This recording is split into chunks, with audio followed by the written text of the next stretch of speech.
வணக்கம். காலத்தின் குரல் நிகழ்ச்சிக்கு உங்களை அன்போடு வரவேற்கிறோம். ஆர்கே நகர் தொகுதியில் தேர்தல் பிரச்சாரம் விறுவிறுப்படைந்திருக்கக்கூடிய வேளையில் 3 முக்கிய நிகழ்வுகள் இன்றைக்கு அரங்கேறியிருக்கின்றன. ராஜேஷ் லக்கானி என்கிற தலைமை தேர்தல் அதிகாரிக்கும் மேலாக ஒரு சிறப்பு தலைமை தேர்தல் அதிகாரியை தேர்தல் ஆணையம் அனுப்பி வைத்திருக்கிறது. பொது தேர்தலில் காட்டாத முனைப்பை, மற்ற இடைத்தேர்தலில் காட்டாத முனைப்பை தேர்தல் ஆணையம் இப்போது காட்டத் தொடங்கியிருக்கிறது. அவரது வருகை, அவருடைய நேரடி கண்காணிப்பின் கீழ் ஏராளமான அதிகாரிகளை இடம் மாற்றிவிட்டு நடக்கக்கூடிய தேர்தல் என்பது தேர்தல் ஆணையம் இதன் மூலம் என்ன சொல்ல வருகிறது? அதிரடி நடவடிக்கைகளால் பணப்புழக்கத்தை கட்டுப்படுத்த முடியவில்லை. எதிர்க்கட்சிகள் இன்றைக்கு பெரும் அளவிலான பணம் அங்கு ஆறாக பாய்கிறது என்று விமர்சனத்தை முன்வைத்திருக்கின்றன. பணப்புழக்கம் ஒரு புறத்தில் இருக்கிறது. இன்னொரு நிகழ்வு, தமிழ் மாநில காங்கிரஸ் கட்சியின் தலைவர் திரு ஜி.கே. வாசன் ஓ பன்னீர்செல்வம் அவர்களது தரப்பை ஆதரிப்பதாக அறிவித்திருக்கிறார். ஜி.கே. வாசன் அவர்களுடைய அரசியல் செல்வாக்கு என்பது ஆர்கே நகரில் என்ன? ஆர்கே நகர் தேர்தல் முடிவை ஜி.கே. வாசன் அவர்களுடைய முடிவு என்பது எந்த அளவிற்கு அந்த முடிவில் தாக்கம் செலுத்தும்? மூன்றாவது, உணர்ச்சியை தூண்டக்கூடிய வகையில் ஜெயலலிதா அவர்களுடைய சடல போன்ற ஒரு சவப்பெட்டி ஆர்கே நகர் வீதிகளில் எடுத்து வரப்பட்டிருக்கிறது. பன்னீர்செல்வம் அணியினர், அஇஅதிமுக புரட்சி தலைவி அம்மா என்கிற பெயரில் ஆர்கே நகரில் செயல்படும் பன்னீர்செல்வம் அணியினர் அதை எடுத்து வந்திருக்கிறார்கள். உணர்ச்சியை தூண்டி வாக்குகளை பெறுவது பணநாயகத்திற்கும் பணத்திற்கும் பிணத்திற்கும் இடையே போட்டி என்று தமிழிசை சவுந்தரராஜன் அவர்கள் அதை வர்ணித்திருக்கிறார். ஏன் ஒரு நூதன பிரச்சாரமாக இதை பார்ப்பதா, அல்லது நாகரிக குறைவான செயல்கள் அரங்கேறுகின்றன என்று பார்ப்பதா என்ற கேள்விகள் இருக்கின்றன. நம்மோடு காங்கிரஸ் கட்சியின் திரு பீட்டர் அல்போன்ஸ் அவர்கள், தமிழ் மாநில காங்கிரஸ் கட்சியின் திரு பி.எஸ். ஞானதேசிகன் அவர்கள், திமுகவின் திரு இல புகழேந்தி அவர்கள், அஇஅதிமுக புரட்சி தலைவி அம்மா பிரிவின் திரு குப்புசாமி அவர்கள். வணக்கம். திரு ஞானதேசிகன், உங்களிடம் கேட்கலாம். கடந்த தேர்தல் வரையிலும் திமுகவுக்கு ஆதரவு அப்படின்ற அளவில் போனீங்க. இடைத்தேர்தல் வரையிலும் கூட அப்படியான ஒரு நிலை. உள்ளாட்சி தேர்தலில் அதோடு கூட்டணி வரும் அப்படின்ற பேச்சு வந்தது. திரு ஜி.கே. வாசன் மு.க. ஸ்டாலின் அவர்களுடைய வீட்டுக்கு சென்று சந்தித்துட்டு வந்தார். கூட்டணி உறுதி என்றெல்லாம் கூட பேட்டிகள் வெளியாயின. ஆனால் இப்போது வேறு பாதையில் நீங்கள் பயணம் செய்ய தொடங்கி இருக்கிறீங்க. எதனால் இந்த முடிவுக்கு நீங்கள் வந்தீங்க? அந்த முடிவு என்ன தாக்கத்தை ஏற்படுத்தும்?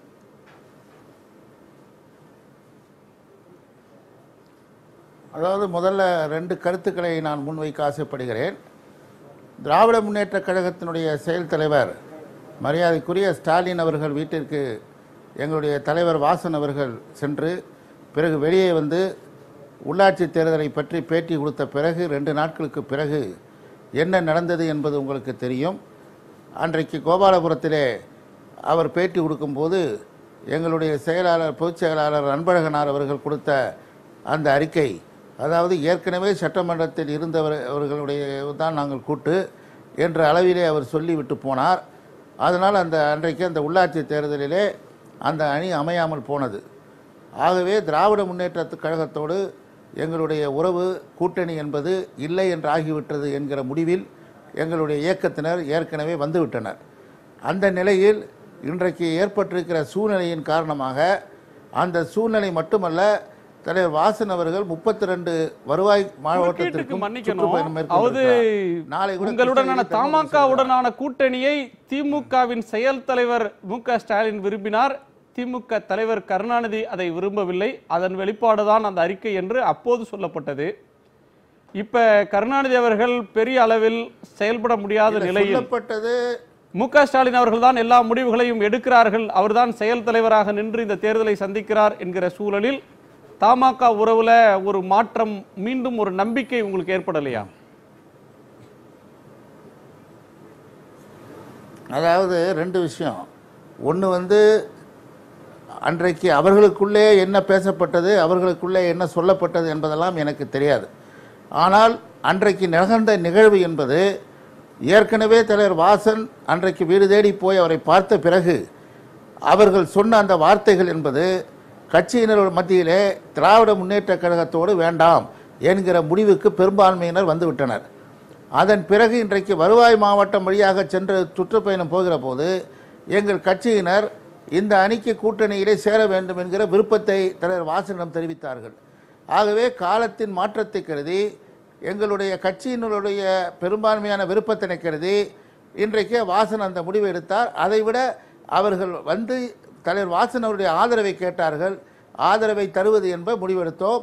சுருக்கமாக சொன்னால் இடைத்தேர்தல் என்றால் பணநாயகம் மாறுவது என்பது மானிட தர்மம். இடைத்தேர்தல் என்பது பணநாயகம். குறுக்கிட்டுக்கு மன்னிக்கணும். இடைத்தேர்தல் என்றால் பணநாயகம். இதில் போட்டியிட விரும்பவில்லை அப்படின்னு சொல்லி திரு ஜி கே வாசன் அவர்கள் ஒரு கருத்தை சொல்லியிருந்தார்.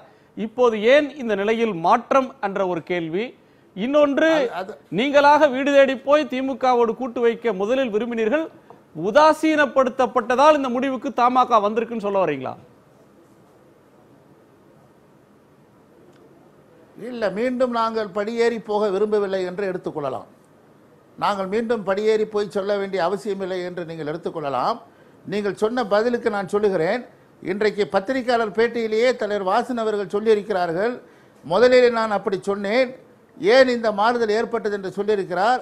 இன்னும் 2 வரிகள் சேர்த்து சொல்லுகிறேன். மாறுவது என்பது மானிட தர்மம், மாறாமல் இருக்க நான் மரமோ செடியோ கொடியோ அல்ல என்று கவிஞர் கண்ணதாசன் சொன்னார். அந்த வரிகளைத்தான் இன்றைக்கு நான் நினைவுபடுத்த ஆசைப்படுகிறேன். குயிக்கா மற்றவங்களோட ரெஸ்பான்ஸ் கேட்டு வரேன். திரு ஈழ புகழேந்தி, திரு ஞானதேசிகன் வைக்கக்கூடிய குற்றச்சாட்டுக்கு உங்க பதில் என்ன? இப்போ சார் அவர் பேசுறதுல இப்போ நீங்கள் கேட்ட கேள்விகளுக்கே பதில் இல்லை. அவங்களுடைய தலைவர் மரியாதைக்குரிய ஜி கே வாசன் அவர்கள், நான் போய் சொன்னேன், கேட்டால் அவர் நல்ல விதமாக மரியாதையாக வரவேற்று ஒன்றும் ஒரு பெரிய நிகழ்வாக அது ஒன்றும் இது இல்லை. தொடர்ந்து தேர்தல்கள் அறிவிப்பு, அதுக்கப்புறம் தேர்தல் தடையெல்லாம் ஏற்பட்டு இப்போ அந்த உள்ளாட்சி தேர்தல் என்பது நீதிமன்றத்தில் இருந்துக்கிட்டு இருக்கிற சூழ்நிலையில் இருக்கிறோம். இந்த நிலையில் வரக்கூடிய இடைத்தேர்தலில் நாங்கள் இந்த இடைத்தேர்தலில் நிற்கவே போகிறதில்ல. இந்த இடைத்தேர்தல் எங்களுக்கு தேவையில்லை என்று சொல்லிவிட்டு போன தமாக இப்போ திடீர்னு ஒருத்தர் நாங்கள் ஆதரிக்க போகிறோம் அப்படின்னு சொல்லி அதிமுகவின் ஒரு பிரிவாக இருக்கின்ற ஒருவரை போய் இப்போ ஆதரிக்கிறதுக்கு போய் ஆதரவு தெரிவிச்சிருக்கிறாங்க. இதில் இந்த நிலைப்பாட்டில் குழப்பங்கள் அவங்க தான் அதுக்கு பதில் சொல்லி ஆகணும். இதில் எந்த விதமான அவர்களுக்கு சரியான முறையில் மக்கள்கிட்ட எடுத்து இப்போ சொன்னாங்க, நாங்கள் மக்கள்கிட்ட எங்கள் தொண்டர்கள்ட்ட கேட்டோம், தொண்டர்கள் எல்லாருமே எங்களுக்கு வேண்டாம்னு சொன்னாங்க அப்படின்னு சொன்னாங்க. சரி, இன்னைக்கு எடுத்த முடிவே தொண்டர்கள்ட்ட கேட்டாங்களா? ஓபிஎஸ் குரூப்பை போய் நாங்கள் ஆதரிக்க போகிறோம் அப்படின்றத அவங்க தொண்டர்கள் எல்லாம் கேட்டு அவங்க தொண்டர்கள் எல்லாம் சொன்னதுக்கு பிறகு இந்த முடிவு எடுத்தாங்களா? மக்கள் ஆதரிக்க சொல்லாங்க. எங்களை பன்னீர்செல்வம் தரப்பு தான் மக்கள் ஏற்றுக்கொண்டாங்க. எந்த மக்கள்கிட்ட எங்க கேட்டாங்கன்றது தெரியணும்ல. மக்கள் சொல்றாங்கன்னு சொன்னா எப்படி? தொண்டர்கள் சொன்னதனால் நாங்கள் திராவிட முன்னேற்ற கழகத்தோட கூட்டணிக்கு போக முடியலன்னு சொன்னவங்க அதே தொண்டர்கள்ட்ட கேட்டுதான் இப்போ ஓபிஎஸ் ஆதரிக்க போறாங்களா நமக்கு தெரியல. ஏன்னா விளக்கங்கள் சரியாக இல்ல. நீங்க என்ன பண்ண முடியும்? அவங்க ஒரு முடிவை எடுத்திருக்கிறாங்க. ஆனா ஒரு 2 தலைவர்கள் சந்திச்சிருக்காங்க. பன்னீர்செல்வம் அவர்கள் எங்களை வீடு தேடி அழைத்தார், கேட்டுக்கொண்டார், அதனால ஆதரிக்கிறோம். யாரு வீடு தேடி கேட்டாலும் நீங்க ஆதரிப்பீங்களா? இல்ல, அது ஒரு கேள்வி. ஆனா அது எப்படி இல்ல, என்னோட கேள்வி என்னன்னா, ஒரு வீடு தேடி கேள்வி கேட்டு அது ஆதரவு கேட்க வருவதும் உடனே ஆதரிப்பதுன்றதற்கு திரைமறைவில் இதற்கு முன்னாடியே நீங்க நேரில் கேளுங்க ஆதரிக்கிறோம்ன்ற சமிக்ஞை தரப்பட்டிருக்கும். அதே மாதிரியான ஒன்றுதான் மு.க. ஸ்டாலின் ஜி கே வாசன் சந்திப்பிலும் நடந்திருக்க வேண்டும். நீங்க உங்க வீட்டை தேடி ஒரு கட்சியின் தலைவர் நாங்க கூட்டணிக்கு விரும்புறோம் அப்படின்னு சொல்ல, அதையே நீங்களும் ஒரு பக்கத்துல அதுக்கு எதிரொலிச்சுட்டு அதுல இருந்து 2 நாள்ல வேற ஒரு கருத்தை நீங்க முன்வைக்கிறீங்க. பார்லிமெண்ட்ல யாரோடய கூட்டு இருந்தோமோ அவங்களோட மட்டும்தான் அப்படின்னு நீங்க எடுத்த ஸ்டாண்ட் இன்னைக்கு உங்களுக்கு நெகட்டிவா இருக்கு. ஒண்ணு நல்லா தெரிஞ்சுக்கலாம். யூகத்துல சொல்வது ஒன்று, சரியாக ஆத்தென்டிகேட்டடா முறையாக சொல்வது என்று ஒன்று. நீங்கள் முதலில் சொன்னது யூகம்.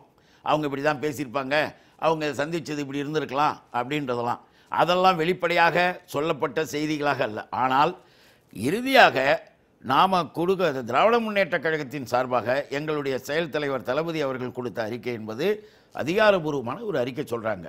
அதற்கு பிறகு தேர்தல்கள்லாம் தள்ளி போனதே எல்லாம் முடிஞ்சுது. திரும்பவும் கூட ஒவ்வொரு தேர்தலையும் கூட்டணிகள் பேசுவது என்பது தொடர்ந்து நடைபெறக்கூடிய ஒன்று தான். அது ஒன்றும் ஒரு உடனே முடிஞ்சு போகிறது, உடனே நின்று போகிறது கிடையாது. திரும்பவும் கூட கூட்டணிகள் அமைவதற்கான வாய்ப்புகள் என்பது எப்பொழுதும் திறந்த நிலையில் தான் இருப்பாங்க. இதை போயிட்டு இன்னைக்கு ஏன் யாரை கேட்டு எதை கேட்டு அப்படின்னும் போது நீங்கள் சொன்ன மாதிரி ஒருவேளை சமிக்கை கொடுத்துருக்கலாம், அவங்க அதனால் கேட்டிருக்கலாம். சரி, திரு ஞானதேசன் அவர்கள்ட்ட நான் திரும்ப போறேன். திரு ஞானதேசிகன், பொதுவாக ஒரு தேர்தலில் வைக்கக்கூடிய கூட்டணி என்பது அந்த தேர்தலுக்கானதல்ல. உள்ளாட்சி தேர்தலில் நீங்க கூட்டணி வைக்கிறீங்கன்னா அது அடுத்து வரக்கூடிய நாடாளுமன்ற தேர்தலுக்கான ஒரு அஸ்திவாரம். அது மாதிரி இந்த ஆர்கே நகர் தேர்தலில் நீங்க கொடுக்கிற ஆதரவால் பன்னீர்செல்வம் அவர்களுக்கு எப்படிப்பட்ட ஒரு பிரம்மாண்டமான ஒரு செல்வாக்கு கூடிற போதோ அல்லது குறைஞ்சிட போதுன்னு சொல்ல முடியல. ஆனால் ஒரு பொலிட்டிக்கலா ஒரு சிக்னல் அனுப்புறீங்க, நீங்க இந்த அணியோட இருக்க விரும்புறீங்க அப்படின்றது. இதை நான் எப்படி புரிஞ்சுக்கிறேன், என்னோட புரிதல் சரியான்னு நீங்க சொல்லுங்க. 2019 தேர்தலுக்கு, நாடாளுமன்ற தேர்தலுக்கு ஒரு பெரிய விரிவான அணியை ஒரு தரப்பு கட்டமைக்க விரும்புகிறது. அதற்கு அந்த அணியில் இடம்பெறுவதற்காக you are taking the Panneer route. Panneer மூலமாக, பன்னீர்செல்வம் அணியின் மூலமாக நீங்க வேறொரு தரப்பை அடைய போகிறீர்கள் அப்படின்ற ஒரு அனுமானம், அது அனுமானமாக ரிஜெக்ட் பண்ணக்கூடிய ஒன்றா அல்லது அடுத்து நடக்கக்கூடிய காட்சின்னு நம்ம விரிஞ்சு பார்க்கலாமா? இல்லை, அரசியல்ங்கிறது ஒரு நீண்ட தூர பயணம். அவர் நண்பர் புகழேந்தி அவர்கள் சொன்னார்கள், திடீரென்று முடிவெடுத்தீர்கள் என்று. ஒரு முடிவெடுக்கிற உரிமை ஒரு அரசியல் கட்சிக்கு இருக்கிறது. அந்த முடிவை இன்றைக்கு நாங்கள் எடுத்திருக்கிறோம். அதை ஏற்றுக்கொள்ள வேண்டியது எங்களுடைய கட்சி தொண்டர்களும் நிர்வாகிகளும் பொதுமக்களும். ஆகவே இவர்கள் ஏதோ கதவு திறந்திருக்கிறது, எப்பொழுது வேண்டாலும் பேசிக்கொள்ளலாம் என்பது அவர்கள் சௌரியத்திற்கு கூட்டணிகள் அமைவதில்லை. அது பதில் சொல்கிறேன். வீடு தேடி கேட்டார்கள், ஆகவே ஆதரவு என்பது தவறு. அது மரியாதைக்காக வருவது. மீண்டும் தலைவர் வாசன் அவர்கள் ஓபிஎஸ் அவர்கள் வீட்டுக்கு சென்றார்கள், அது ஒரு மரியாதை, அது ஒரு பக்கம்.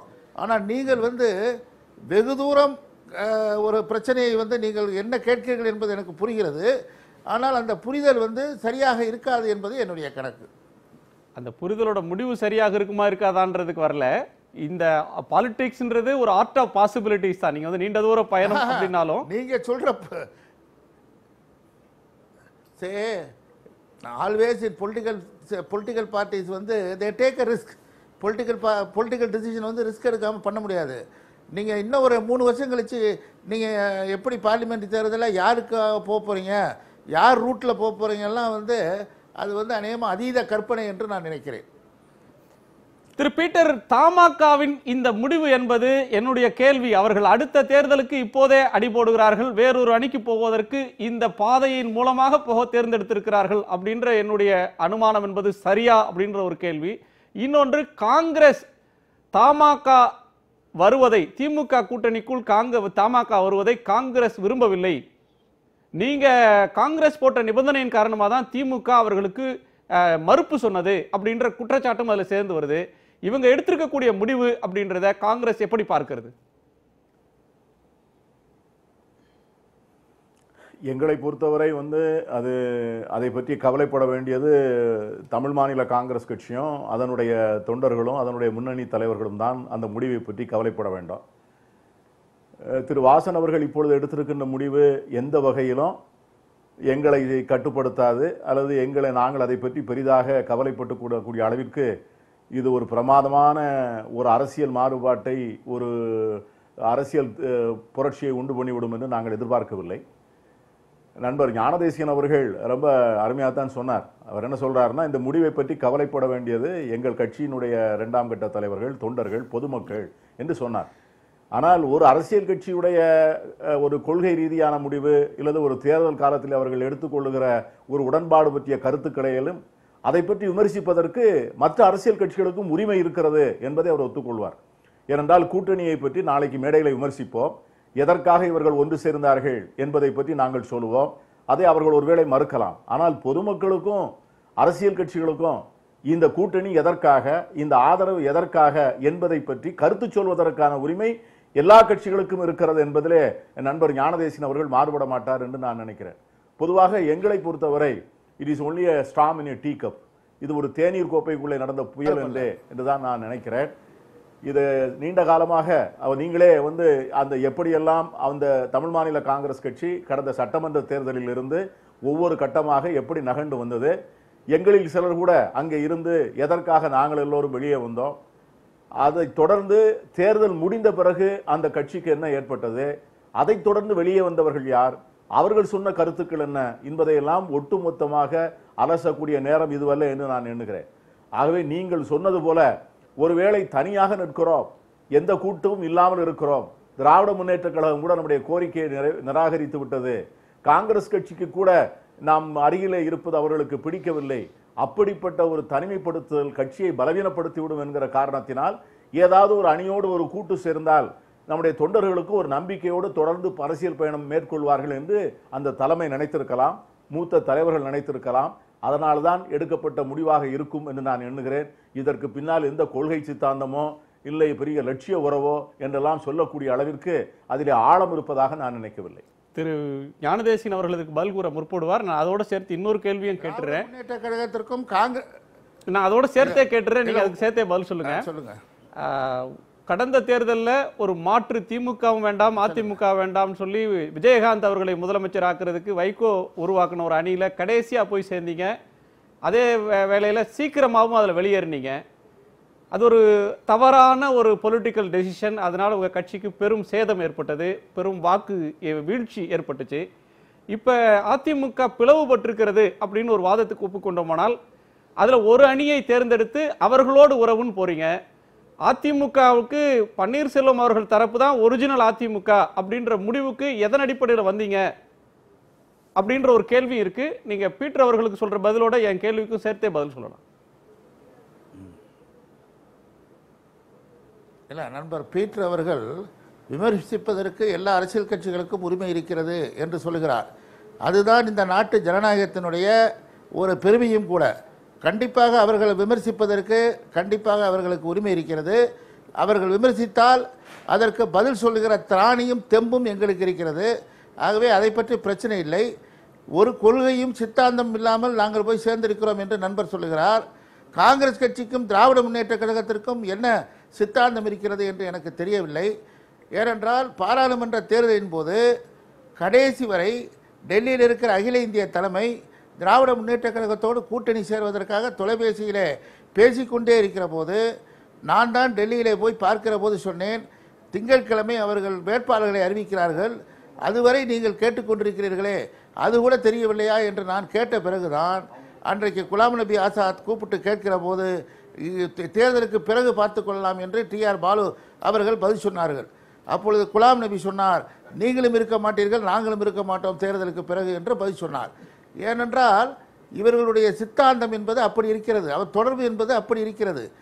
திரு ஞானதேசிகன், காங்கிரஸ் திமுக கூட்டணிக்கு என்ன கொள்கை இருக்கிறது, என்ன சித்தாந்தம் இருக்குன்னு கேக்குறீங்க. அந்த கூட்டணி வலுவாக இருந்து ஆட்சி அதிகாரத்தில் இருந்த போது அதற்கு தமிழ்நாட்டின் தலைவராக நீங்க தான் இருந்து செயல்பட்டீங்க. நீங்க தான் அதற்கு ஒரு அச்சாணியாகவும் இருந்தீங்க, ஒரு முக்கியமான பொறுப்புல அந்த நாட்களில் இருந்தீங்க. ஒரு கொள்கை கோட்பாடு இல்லாத கூட்டணிக்கு நீங்களும் கூட இருந்தீங்கல்ல? உண்மைதான். இல்லைங்க, நான் சொல்றது உண்மை. நான் தான் போய் சொன்னேன், இது போல சூழ்நிலை இருக்கிறது, பொதுக்குழுவிலே கலைஞர் அவர்கள் இப்படி பேசியிருக்கிறார்கள், அந்த காங்கிரஸ் கட்சியோடு கூட்டணி கிடையாது என்று சொல்லியிருக்கிறார்கள். ஆகவே தயவு செய்து பாராளுமன்ற தேர்தலிலே நமக்கு கூட்டணி வராது என்று 3 மாதத்துக்கு முன்பு சோனியா காந்தி அவர்களிடம் சொன்னேன். ஆனால் அதையும் மீறி அவர்கள் முயற்சி செய்தார்கள், அது வேறு. இப்பொழுது நான் பழைய சங்கதிக்கு போய் பிரயோஜனம் இல்லை. இன்றைக்கு நாங்கள் ஒரு முடிவெடுத்திருக்கிறோம், அந்த முடிவு நல்ல முடிவாக இருக்கும் என்று நாங்கள் நம்புகிறோம். நம்பிக்கை என்பதுதான் எதிர்காலத்திற்கான விதை என்று நான் நம்புகிறேன். நம்பிக்கை விதைன்னு சொல்றீங்க. நான் என்னுடைய கேள்வி, அதிமுகல ஒரிஜினல் எது அப்படின்றதுக்கு ஒரு டசில், ஒரு ஃபைட் நடந்துட்டு இருக்கு. மக்கள்கிட்ட அவங்க போய் இரட்டை இலைக்கு யார் சொந்தம் அப்படின்னு போறாங்க. இந்த நேரத்தில் ஒரு பிரிவை நீங்க ஆதரிக்கிறதுன்னு ஒரு முடிவை எடுத்திருக்கீங்க. தப்பா எடுத்துக்கூடாது. இல்லை, என்ன தப்பா சார் சொல்லுங்க. இல்லை, அதாவது தப்பா எடுத்துக்கூடாது. இது ட்ரேட்மார்க்கோ காப்பிரைட்டோ கேஸ் இல்லை. இது இவர்கள் எங்களுடைய ஆதரவை கேட்டார்கள் என்பது மட்டுமல்ல, இங்கே போக வேண்டும் என்கிற முடிவு பெரும்பான்மையாக இருந்ததால் தலைவர் வாசன் அவர்கள் எடுத்தார்கள். பெரும்பான்மை என்பதுதான் ஜனநாயகம், அதை அவர் கடைபிடித்திருக்கிறார், அவ்வளவுதான். இதில் ஒன்றும் சூட்சமும் இல்லை, இந்த சதியும் இல்லை. நாங்கள் அந்த எதிரணிக்கு நாங்கள் எதிரிகளும் அல்ல. நிறைய பாராட்டுகளை பன்னீர்செல்வம் அவர்களை தெரிவிச்சிருக்கிறார். நீங்க 2019க்கு வேறொரு முகாமுக்கான ஒரு வழியான்னு கேட்டேன், நீங்க அதீதமான கற்பனைன்னு நிராகரிச்சிட்டீங்க. திரு கலைராஜன், பன்னீர்செல்வம் அவர்களை பலபட புகழ்ந்திருக்கிறார் ஜி.கே. வாசன் அவர்கள். இன்னொன்று, இந்த தேர்தலில் வெற்றி தோல்வி அப்படின்றதுக்கு முன்னாடியே பொலிட்டிக்கலாக ஒரு இங்க கட்சிக்கு வெளியில் இருக்கிற ஒரு கட்சி திரு பன்னீர்செல்வம் அவர்களை ஆதரிக்கிறது அப்படின்றது அவருக்கு கிடைச்சிருக்கிற ஒரு அரசியல் அங்கீகாரம். மற்ற கட்சிகள் அவரை ஒரு ஏற்றுக்கொள்கின்றன. உங்க தரப்பை ஏத்துக்கல அப்படின்னு பொருள் ஆகாதா? ஏன் எங்கள் தரப்பில் இன்னைக்கு கூட சரத்குமார் ஆதரவு தெரிவிச்சிருக்கிறாரு, இப்போ ஆதரவு தெரிவிச்சிருக்கிறாரு. அதனால் நீங்கள் வந்து தமாக வாசனை அறிவித்த ஆதரவு தெரிவித்தது வந்து நீங்கள் பெருசாக நீங்கள் நினைக்க வேண்டியதில்லை. அண்ணன் பீட்டர் அல்ஃபோன்ஸ் சொன்னதை போல் அது பெரிய மாற்றத்தை ஏற்படுத்த போவதில்லை. பன்னீர்செல்வத்துக்கு தமாக கொடுக்குற ஆதரவு மிகப்பெரிய இப்போ பலத்தை கொடுத்து விடும் என்று நான் நம்பவில்லை. ஒன்று. இரண்டாவது வந்து என்னென்னா, அதிலே போய் இருந்தவர்கள் தான் பீட்டர் அல்ஃபோன்ஸ் போன்றவர்கள்லாம் இது தேராத கட்சி என்று தான் அவர்களெல்லாம் மீண்டும் காங்கிரஸ் தாய் கட்சிக்கே போய் சேர்ந்து விட்டார்கள். உண்மை அதுதான். ஆனால் ஒருவேளை ஜி.கே. வாசனுக்கு நான் என்னுடைய மனசில் இருக்கிறது என்னவென்றால், அவர் தந்தை மூப்பனார் அவர்கள் பிரதமர் ஆவதற்கு வாய்ப்பு இருந்தது. அந்த வாய்ப்பை திமுக தலைவரும் அவருடைய மறைந்த என்னுடைய குற்றச்சாட்டு வாதமாக வைக்கிறேன். அந்த கோபம் ஒருவேளை இப்பொழுது அவருக்கு சுட்டு ஏற்பட்டு அனிமே திமுக பக்கம் போகக்கூடாது. அது அவர் மறுக்கணும். நான் அதுக்கு முன்னாடி நான் அந்த விவாதத்துக்கு எடுத்துக்க விரும்பல. உண்மையே இல்ல. சரி, நான் அது பாயிண்ட் இல்ல. நீங்க திமுக மேல பால தள்ளாதீங்க. உங்களை ஏற்கல திரு ஜி.கே. வாசன் முன்னாடி 2 ஆப்ஷன் இருக்கு. அதிமுகவுக்கு திமுகவோடு போறதுல முடிவு பண்ணா அதிமுகல 2 பிரிவு இருக்கு. மூன்றாவதாக தீபா அவர்கள் இருக்கிறார். தீபாவை ஏற்கல. அதிமுகவா? தீபாவும் ஜெயலலிதா ரகசிக்கு தானே வராங்க. அதிமுக ஓட்டுக்கு தானே அவங்களும் பங்குக்கு வராங்க. அவங்க என்ன காங்கிரஸ் ஓட்டுக்கும் திமுக ஓட்டுக்குமா பங்குக்கு வராங்க? தேர்தல் கமிஷன் எங்களை இரட்டையிலையை முடக்கி 2ஆ பிரிச்சு நல்லா சூழ்ச்சிகள் பண்ணி எங்களை வந்து மின்விளக்குன்னு போட்டு இங்கிட்டு தொப்பின்னு போட்டு ஆக்கி விட்டாங்க. அதில் தீபாவுக்கு பங்கு இல்லை. எனவே எங்க 2 பேரும் அங்கீகரிச்ச மாதிரி எனக்கு தெரியுது. பரவாயில்ல, நீங்க சொல்றீங்க, ஏத்துக்கிறோம். தீபாவும் ஜெயலலிதாவுக்கு நான் தான் சொல்கிறேன். அண்ணன் ஞானதேசிகன் அவர்கள் பேசுகிற போது சொன்னார்கள். இல்ல, தீபா கிளைம் பண்றாங்க, நான் ஜெயலலிதாவுடைய நேரடி வாரிசு, ஜெயலலிதா அவர்களுடைய அரசியல் வாரிசு, நான் தான் ஜெயலலிதா இடத்தை நான் நிரப்புவேன், எனக்கு என்ன ஆகுறீங்கன்னு அவங்க தான் சொல்றாங்க. என்னோட கேள்வி, நீங்க திமுக போறீங்க. திரு ஜி.கே. வாசன் அவர்கள் தமாக ஒரு கட்சி தினகரன் தலைமையிலான அதிமுகவை ஏற்கல, நிராகரிக்குது, மாறாக உங்கள் எதிர்த்தரப்பை ஏற்கிறாங்க. என்னை பொறுத்தவரை தனிப்பட்ட முறையில் திரு ஜி.கே. வாசன் அவர்களுக்கும் தினகரனுக்கும் நல்ல நட்பு உண்டு என்பது எனக்கு தெரியும். அவங்க தந்தை இருக்கிற போதே.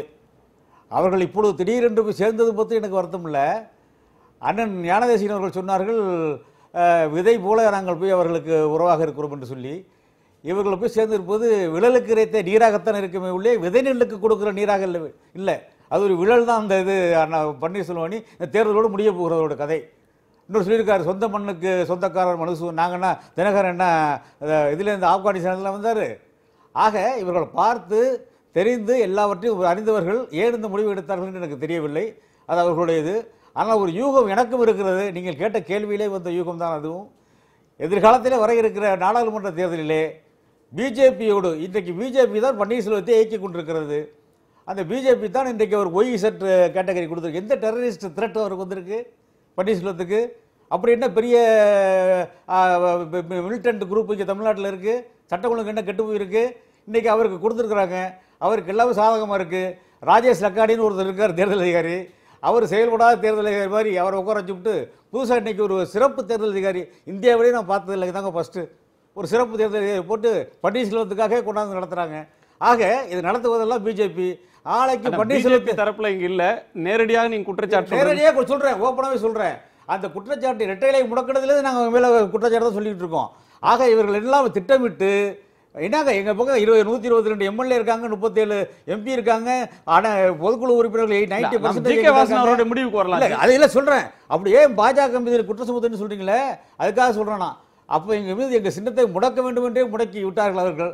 இப்போ நாளைக்கு பிஜேபிக்கு தூது விடுவதற்கு பன்னீர்செல்வம் துணையாக இருப்பார் என்பதற்காக அருமை சகோதரர் ஜி.கே. வாசன் அவர்கள் இந்த முடிவை எடுத்திருக்கிறார் என்று தான் நான் நம்புகிறேன். திரு ஞானதேசிகன் சொல்லுங்க. திரு கலைராஜனுடைய கருத்து யூகத்தில் பேசுறேன், நான் என்ன பதில் சொல்றது?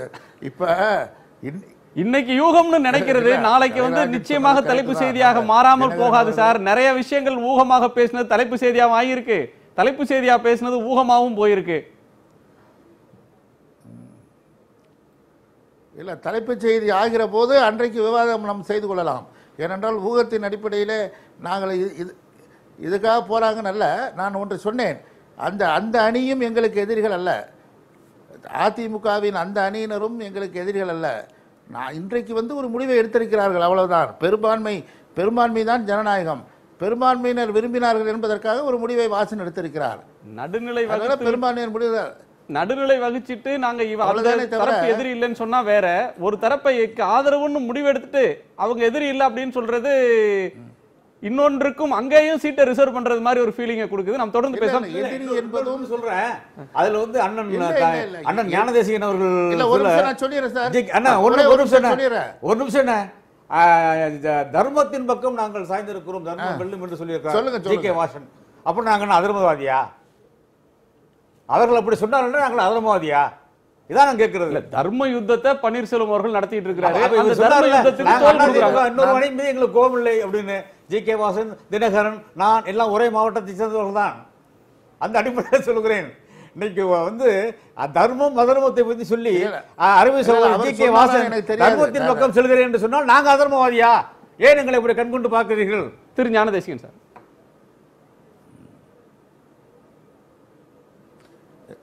சொல்லுங்க. இல்ல இல்ல, அந்த மாதிரி வார்த்தை சொன்னாரான்னு எனக்கு தெரியல. நான் இன்டர்வியூல ஏன்னா நான் இல்லை, எனக்கு நான் போகலை.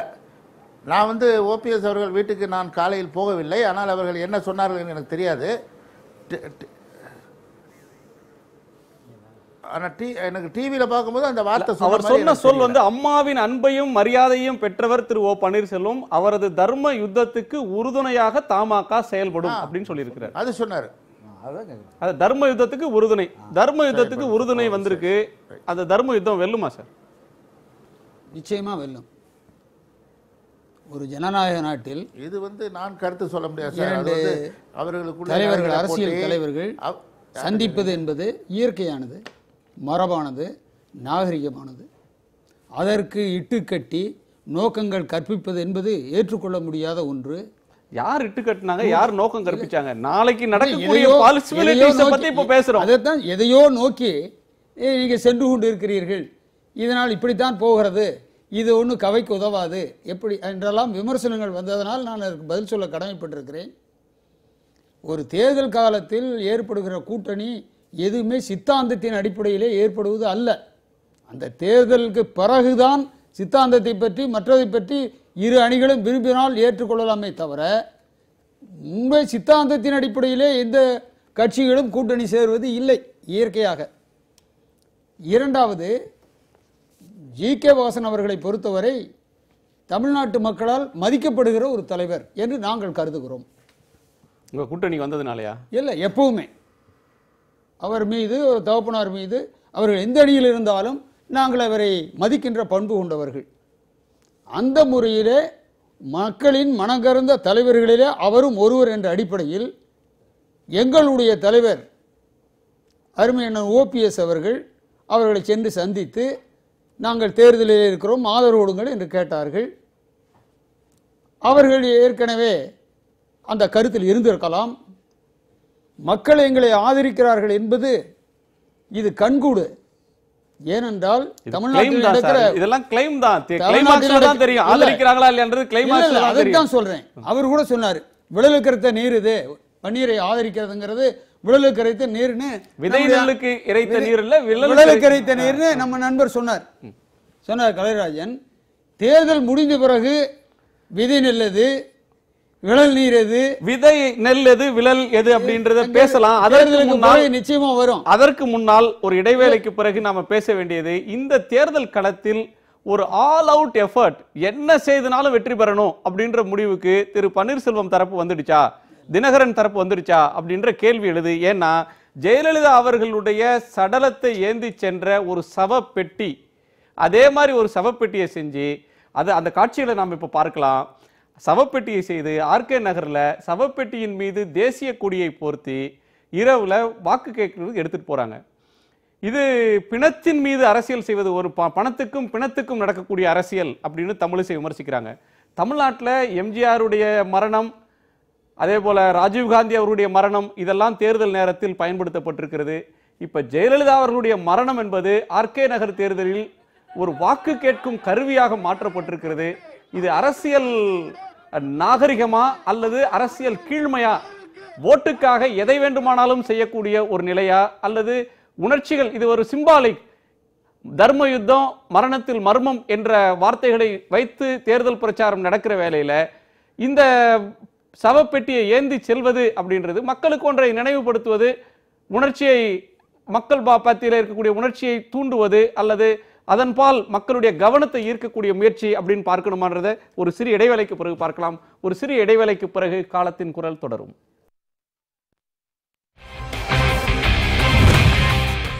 நியூ ரமணாஸ் ஹெல்த் மிக்ஸ், காலத்தின் குரல். ஒரு சிறிய இடைவேளைக்கு பிறகு.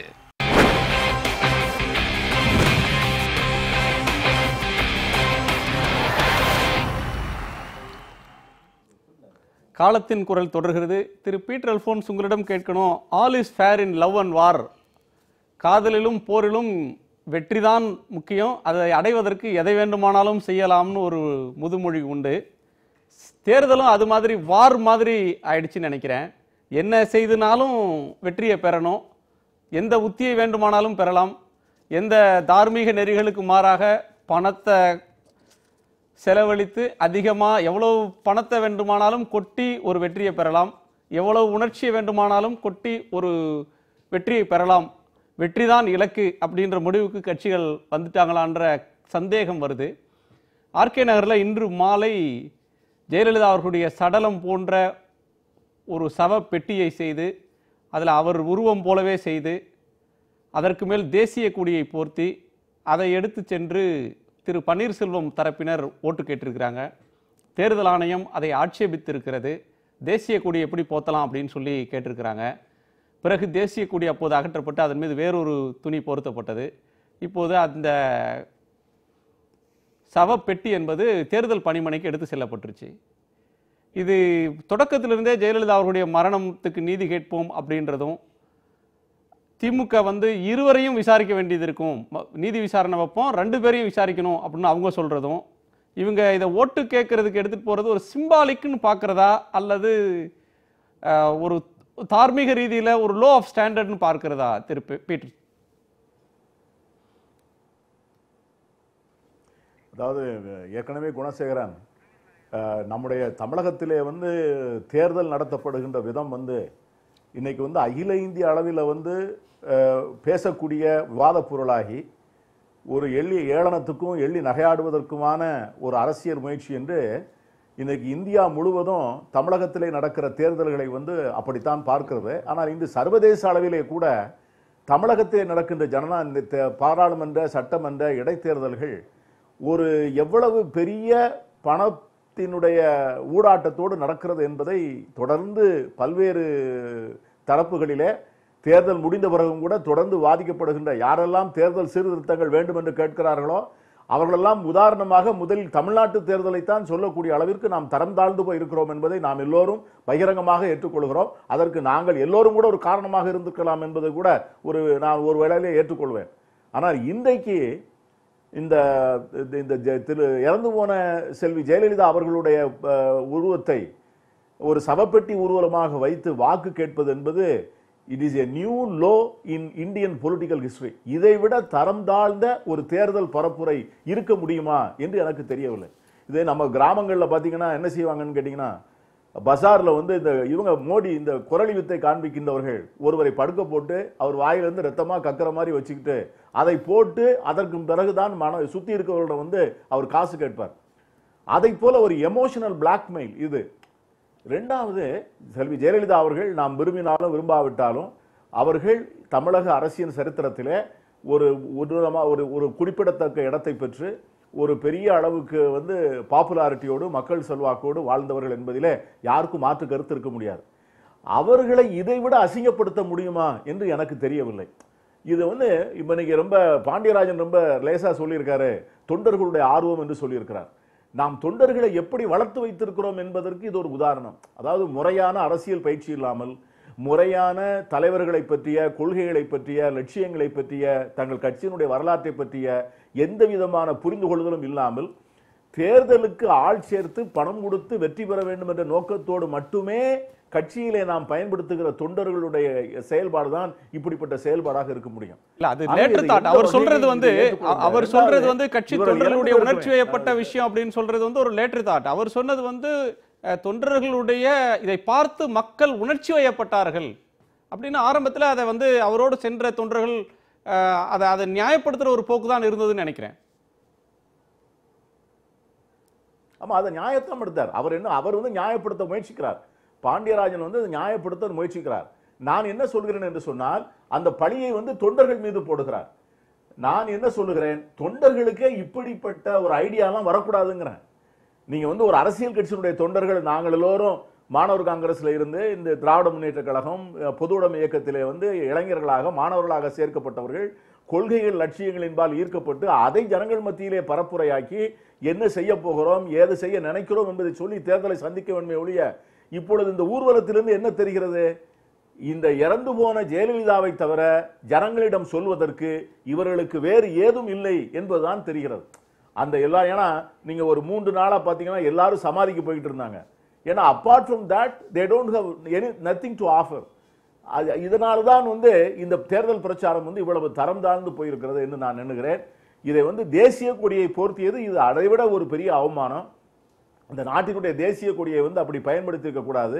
ஆகவே இதை சரியான நடவடிக்கை எடுத்து இதை போன்று செய்தவர்களின் மீது வழக்கு தொடுத்து இதை போன்ற மிக தரம் தாழ்ந்த தேர்தல் பரப்புரைகள் இனிமேல் எடுக்காமல் இருப்பதற்கான முயற்சி எடுக்க வேண்டும். ரெண்டாவது, நீங்க ஏற்கனவே சொன்னது போல ஒரு சீஃப் எலக்டரல் ஆபீசர் இருக்கின்ற போது ஒரு ஸ்பெஷல் எலக்டரல் ஆபீசர் வருகிறார் என்று சொன்னால், தமிழகத்தில் இருக்கின்ற அபிஷியல் மெஷினரியை பற்றி நாட்டிலே இருக்கின்ற தேர்தல் ஆணையத்திற்கும் டெல்லியில இருக்கிற மற்ற அரசு அதிகாரிகளுக்கும் என்ன அபிப்பிராயம் இருக்கிறது என்று பார்க்கணும்.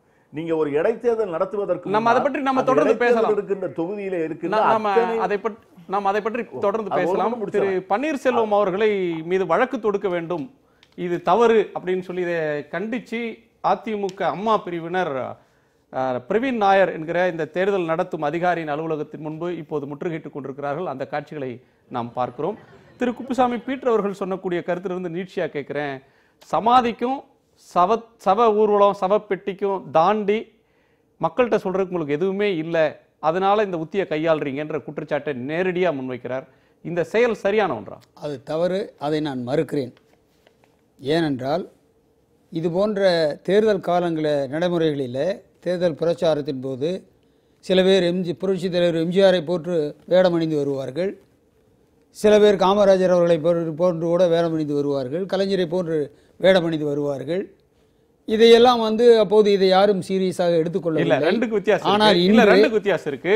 கருணாநிதி அவர்களைப் போல வேடமணிந்து வருவதோ அல்லது எம்ஜிஆரை போல வேடமணிந்து வருவதோ தொண்டர்களை உற்சாகப்படுத்துவதற்கு, அதுல எங்கேயும் அந்த தலைவர்களை டிமீன் பண்ற விஷயங்கள் எதுவும் இல்லை. அவங்கள தரம் தாழ்ந்து பார்க்கறதோ அதில் உணர்ச்சியை தூண்டுற விஷயமும் இல்லை. இன்னைக்கும் எம்ஜிஆர் படத்தை போட்டு யார் வேணுமானாலும் ஓட்டு கேட்கலாம், அதை யாரும் அதை தொழில் முறையாக செய்யக்கூடிய உண்மையான தொண்டர்களே இருக்கிறாங்க. தேர்தல் நடக்கும்போது எம்ஜிஆர் வேடமும் கருணாநிதி வேடமும் கொண்ட ஒரு உருவ அமைப்பும் கொண்டவங்க அந்த தொகுதிக்கு அவங்களா போய் வாலண்டியராக ஓட்டு கேட்கறதையும் பார்க்கிறோம். அதில் தவறு இல்லை. ஆனால் இது வந்து ஒரு உணர்ச்சியை தூண்டுறது, இது எந்த வகையில் நியாயமாகும்? அதுவும் இதுவும் ஒப்பிடுறீங்களா? சரியா? புரட்சி தலைவி அம்மா அவர்கள் இறப்பிலே ஒரு மர்மம் இருக்கிறது. அந்த மர்மம் முடிச்சு அவிழ்க்கப்பட வேண்டும் என்று நாட்டு மக்கள் எதிர்பார்க்கிறார்கள். அதை வலியுறுத்துகிற அதன் அடிப்படையிலேயே தான் அம்மா அவர்கள் இறந்து விட்டார்கள், இறப்பிலே ஒரு மர்மம் இருக்கிறது, நாட்டு மக்களிடத்திலே ஒரு சந்தேகம் இருக்கிறது, அந்த சந்தேகம் தீர்க்கப்பட வேண்டும் என்ற எண்ணத்தை பொதுமக்களிடத்திலே நினைவுபடுத்துகிற வகையிலே தான் இது போன்ற சம்பவங்கள் நிகழ்ந்திருக்க வாய்ப்பு இருக்கிறது. இது என்னை பொறுத்தவரை என்ன சொல்கிறேன் என்று சொன்னால், அண்ணன் பீட்டர் அல்போன்ஸ் சொன்னதை போல இந்த அளவுக்கு ஒரு தரந்தாழ்ந்து போய் தமிழகத்தினுடைய அரசியல் கேவலமாக போய்விட்டது என்று எண்ணி பார்க்கும்போது வேதனையாக இருக்கிறது. மகாத்மா காந்தியோடு கருத்து வேறுபாடு கொண்ட போது கூட தந்தை பெரியார் அவர்கள் திராவிட இயக்கத்தினுடைய தலைவர் தந்தை பெரியார் கூட இந்த நாட்டுக்கு அவருடைய காந்தியினுடைய மறைவின் போது காந்தி நாடு என்று பெயர் வைக்க வேண்டும் என்று சொன்னார். அப்படி ஒரு தரமிக்க ஒருவர் வாழ்ந்தவர்கள் பூமி இந்த தமிழ்நாடு. இந்த நாட்டுக்கினுடைய அந்த இடஒதுக்கீடு போன்றவர்களெல்லாம் முன்னுதாரணமாக விளங்கியவர்கள் நம்முடைய தமிழர்கள். அப்படிப்பட்ட தலைவர்கள் அந்த நாட்டிலே ஒரு தலைமையை கொச்சைப்படுத்தி அவருடைய இறப்பை கொச்சைப்படுத்தி இப்படி ஊர்வலமாக எடுத்துச் செல்வது என்பது அவர்கள் மீது மக்கள்கிட்ட ஒரு செய்தியை எளிதா சொல்றதுக்கான ஒருத்தங்க பாடியை கொண்டு போய் இறந்து போனவங்க மாதிரி செஞ்சுட்டு போய் ஒரு தலைவரை அசிங்கப்படுத்தி இழிவுபடுத்தி கொச்சைப்படுத்தி விசாரணை கமிஷன் வைக்க வேண்டும் என்று சொன்னால் நாங்களும் தான் டிடிவி தினகரன் தான் சொல்லியிருக்கிறார், வையுங்கள் என்று சொல்லியிருக்கிறார். நாங்கள் மறுக்கவில்லையே, நீங்க வைங்க. இதே பன்னீர்செல்வத்தை விசாரிக்க வேண்டும் என்ற நிலையான வரும். அன்னைக்கு முதலமைச்சர் யார் இருந்தது? ஆக பன்னீர்செல்வத்தினுடைய நோக்கம் எல்லாம் இந்த பெரிய வேதனை என்னவென்றால் பாண்டியராஜன் தொண்டர்களுடைய உணர்வு என்று சொல்கிறார் அண்ணன் பீட்டர் அல்போன்ஸ் அருமையா இது களங்கம் கற்பிக்கிறதாக அது நீதி கோரும் முயற்சி, இது களங்கம் அல்ல, நீதி கேட்கும் முயற்சி. எது நீதி கேட்கும் முயற்சி? பாண்டியராஜனுக்கு என்னங்க தெரியும்? கட்சி விட்டு கட்சி தான் வரதான் தெரியும். அண்ணன் பீட்டர் அல்போன்ஸ் அழகா சொன்னாரு, பாண்டியராஜனுக்கு அந்த கட்சியுடைய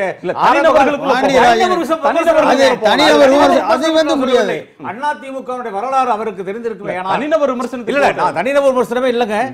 ஒரு தலைமை, எங்களுடைய தலைமையை நாங்கள் எல்லாம் கட்டி காத்து தெய்வமாக வழங்கப்பட்டவர். ஒன்றே குலம் ஒருவனே தேவன் என்ற கொள்கையிலே அண்ணாவின் கொள்கையை பின்பற்றுகிறவன் நான்.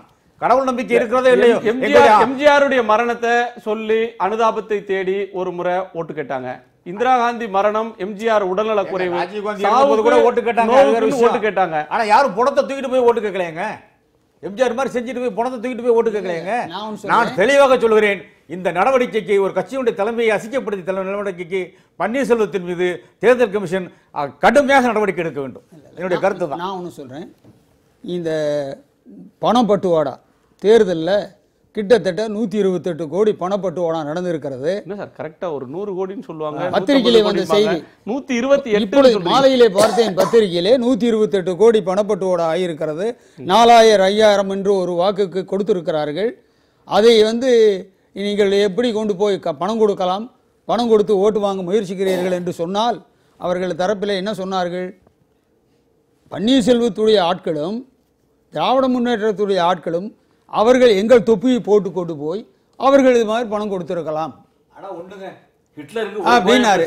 அதே மாதிரி ஒரு கோயபிள்ஸ் இப்ப எங்க கட்சிக்கு எதிரா 4-5 கோயபிள்ஸ் உருவாக்கிட்டாங்க. உங்க கட்சியே கோயபிள்ஸ் பொய்யா பேசி இல்ல கொடுத்த. நான் கேக்குறேன், தேர்தல் கமிஷன் ஒன்று இருக்குல்ல, அதிகாரிகள் எல்லாம் போட்டிருக்காங்கல்ல, 10 ராணுவம் வந்திருக்குல்ல, 10 ராணுவத்துல வந்திருக்குல்ல, எல்லா அதிகாரிகளும் மாத்திட்டாங்க. ஆந்திரா கேரளா வந்தெல்லாம் அதிகாரிகள் போட்டிருக்காங்க, எல்லாரையும் போட்டிருக்காங்க. இதை விட ஒரு தேர்தல் கமிஷன் எப்படி ஸ்ட்ரிக்டா இருக்க முடியும்? இன்னைக்கு அவங்க தலைவர், செயல் தலைவர் ஸ்டாலின் கூட பாராட்டி இருக்கிறார் தேர்தல் கமிஷனை. இன்னைக்கு சாயந்தரம் பார்த்தா உங்களுடைய RS பாரதி கூட தேர்தல் நடக்க வேண்டும் பாராட்டினார்.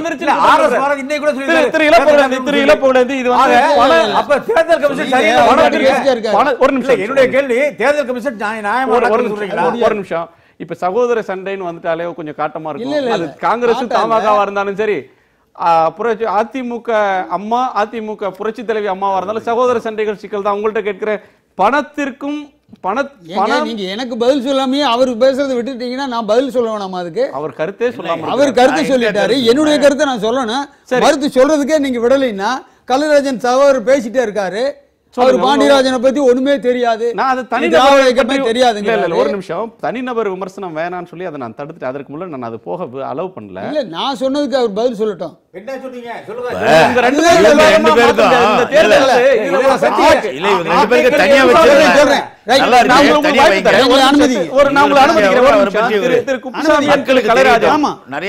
மக்களுக்கு தெரியும். கலைராஜன் அண்ட் திரு நாங்க தான் சொல்ல முடியும், அவங்களே சொல்லட்டும். குப்புசாமி, இது RK நகர் தேர்தல்ன்றது சசிகலா அணியினருக்கும் பன்னீர்செல்வம் அணியினருக்கும் மட்டும் நடக்கிற தேர்தலில் அதில் மற்ற பிளேயர்ஸும் இருக்கிறாங்க.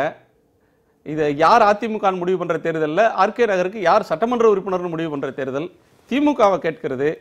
இந்த அணுகுமுறைகள், பணப்புழக்கம் அப்படின்ற ஒரு குற்றச்சாட்டு, சவ ஊர்வலத்தை வச்சு ஒரு தேர்தல். ஆனால் நீங்கள் கடந்த தேர்தலில் புகார் சொல்றப்ப நடவடிக்கை எடுக்காத தேர்தல் ஆணையம் இப்போ கடுமையான கெடுபிடிகளை காட்டிக் கொண்டிருக்கிறது. ஒரு ராஜேஷ் லக்குவனி அறையே இன்னொரு இடத்துக்கு போயிடுவார், அவர்கிட்ட இன்னொரு அதிகாரி உட்கார்றாரு. டெய்லி அதிகாரிகளை மாற்றிக்கொண்டே இருக்கிறார்கள். தலை முதல் அந்த அங்கிருந்த அத்தனை அதிகாரியும் மாற்றிக்கிட்டே இருக்கிறாங்க. இதெல்லாம் உங்களுக்கு என்ன மாதிரியான நம்பிக்கையை தருது? அதாவது இந்த நாட்டில் ஒரு அரசாங்கம் நடந்து கொண்டிருக்கிறதா என்பது ஒரு கேள்விக்குறி. அரசினுடைய நடவடிக்கைகளோ மற்றவைகளோ இல்லாதனால தான் தேர்தல் ஆணையரை, இப்போ தமிழ்நாடு மாநில தேர்தல் ஆணையர் போஸ்ட்டே இன்னும் வேக்கண்ட்டில் இருக்குது. அதுக்கே பல முறை எல்லாரும் குரல் கொடுத்தாச்சு. நியாயமாக செய்ய வேண்டிய சட்டபூர்வமான கடமையே இந்த அரசாங்கம் செய்யலை. எங்கள் செயல் தலைவர் தளபதி அவர்கள் மிக தெளிவாகவே இன்றைக்கி அதுக்கான கேள்விகளையும் உடனடியாக அதை செய்யுங்க அப்படின்னு கூட கொடுத்துருக்காங்க. இதற்கு இடையில் சிறப்பு தேர்தல் அதிகாரி இப்போ இந்த தேர்தலுக்காக இப்போ நியமித்து வச்சுருக்காங்க. இதில் அநாகரிகத்தின் உச்சமாக, அநாகரிக அரசியலாக இந்த இது நீங்கள் சொன்னீங்கல்ல, இந்த சப ஊர்வலம் ஒன்று, பெட்டி ஊர்வலம், சவ ஊர்வலம் அதை சொல்ல முடியாது. அது ஏறக்குறைய அப்படி நீங்க பெட்டி அப்படின்னு சொன்னா கூட அவங்களுடைய நோக்கம் மக்களிடம் வந்து அது சகௌரவமாக பார்த்து அழுகணும் அவங்க நினைக்கிறாங்க. நீங்கள் இந்த அநாகரிகத்தினுடைய உச்சமாக நான் எதுக்காக குறிப்பிட்றேன்னா, மீண்டும் இவங்க 2வது முறை அந்த அம்மையார் இறந்து போன அம்மையாரை மீண்டும் ஒரு முறை புதைக்கிற அளவிற்கு ஒரு மக்களிடம் ஒரு மாதிரியான ஒரு நிலைகளை உருவாக்கிக்கிட்டு செஞ்சிட்டு இருக்கிறது. இப்போ இவங்களே கண்டிச்சாங்க. இப்போ அதற்கான போராட்டம் நடக்குது, அவரை கைது செய்யணும். நாம் என்ன சொல்கிறோம், இது தேர்தல். தமிழக மக்கள் இந்த இடைத்தேர்தலில் ராதாகிருஷ்ண நகர் சட்டமன்ற தொகுதி மக்கள், அந்த மக்களுக்கான நன்மைகள் இந்த தேர்தலில் அவங்க வாக்களித்து ஒருவரை தேர்ந்தெடுத்து அதன் மூலமாக அவங்களுக்கான மக்கள் பிரதிநிதித்துவத்தை அவர்கள் அடையாளம் காட்டியாகணும்.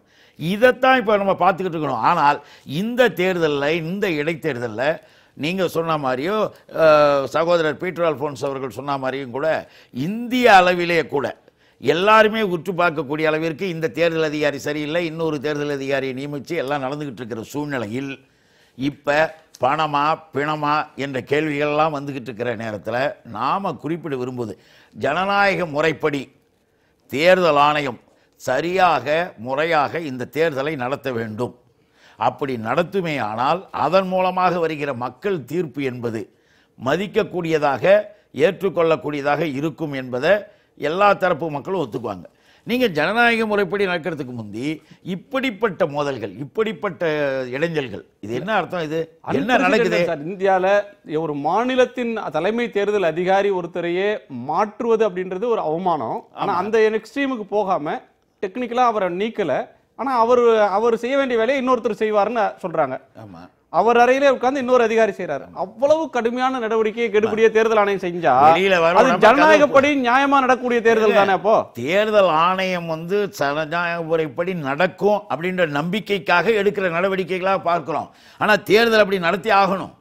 இன்னைக்கு வெளிப்படையா 4000 ரூபாய் என்பதை எல்லா இடத்துலையும் வாட்ஸ்அப்லேருந்து எல்லாருமே எடுத்து படம் போட்டு பணம் கொடுக்கறது எல்லாமே போட்டிருக்காங்க இல்லையா? எல்லாருமே காட்டுறாங்க, எல்லாமே பார்க்குறாங்க இல்லையா? அந்த குற்றச்சாட்டு என்ன சொல்றாங்க? ஒரு குற்றச்சாட்டு இன்னைக்கு ஈவினிங் பேப்பர்ல காஞ்சிபுரம் நகர திமுக செயலாளர் கருணாநிதி கைது செய்யப்பட்டிருக்கிறார் 50,000 பணம் கொடுத்தப்ப. இதை நம்ம பேசக்கூடாது. இல்ல யாரு சொல்ல வரல, ஆய்வு செய்ய போல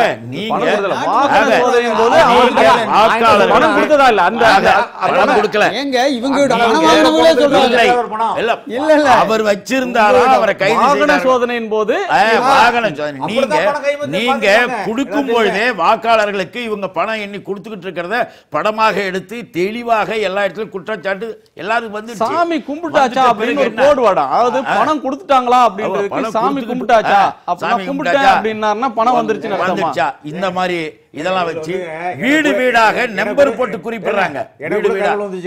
பொன்முடி கொடுக்கிறாரு, வேலு கொடுக்கிறாரு,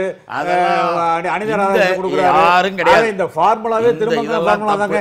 இல்ல அதுவும் தப்பு. நான் வந்து இப்ப யார் மேல குற்றச்சாட்டு? இதுவரையிலும் கைதா இருக்கிறது உங்க தரப்பை சேர்ந்தவங்க தான். அதிமுக ஆட்சியில 120 வழக்கு இல்ல 120 எஃப்ஐஆர் யார் மேல போடுறாங்க? இல்ல யார் மேல 120 எஃப்ஐஆர் உங்க மேல தான் போடுறாங்க. 120 எஃப்ஐஆர் அது உங்க மேல தான் போடுறாங்க. நாங்க தான் எங்களுக்கு மேல சொன்னது இல்ல இல்ல.